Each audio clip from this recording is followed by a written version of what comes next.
Hey guys, do you see this bucket? Well, this bucket is a cold-blooded murderer. And I bet you're wondering, how did this inanimate object without arms or legs manage to cause the death of 2,000 people? And like most conflicts back in the day, it was caused because the Catholics just couldn't stop themselves from crusading. This battle, called the War of the Bucket, was fought between two rival city-states in Italy, one named Modena and the other one called Bologna? Hold on a second.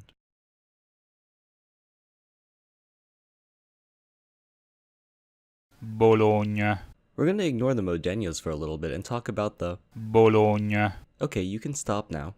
Well, the Bologna Empire was run by this guy, the 22nd John, to become a pope. And like most popes back in the day, he used his power over the church to do whatever the hell he wanted. And in typical pope fashion, he really didn't like this guy named Passerino Bonaclosi. And this guy just happened to be the elected leader of the Modenas. Now, the Modenas were staunch supporters of the Holy Roman Empire and pledged to be a Ghibelline city. Now, the Bolognas didn't like this because they called themselves a Guelph city, which basically means they really liked the Pope.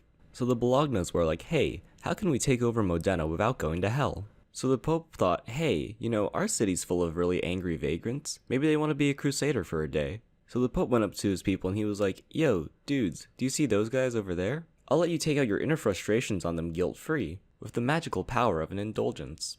As a side note, indulgences are actually worth their weight in Monopoly money.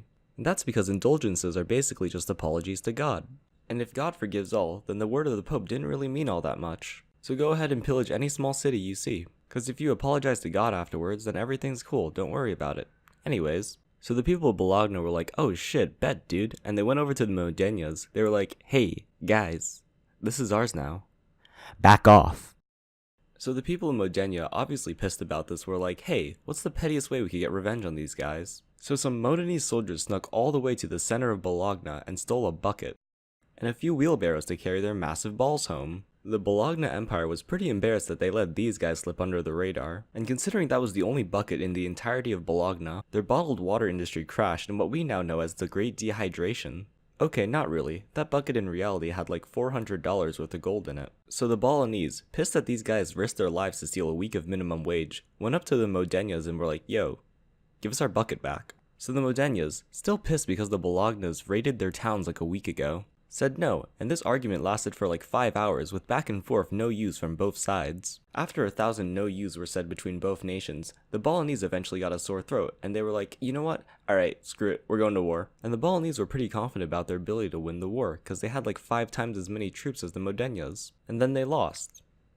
Badly. After their victory, determined to prove that they still had the biggest balls in all of Italy, the Modenas went back to Bologna, stole another bucket, and then fucked off. So if there's anything to learn from this story, is that all great things come in small packages.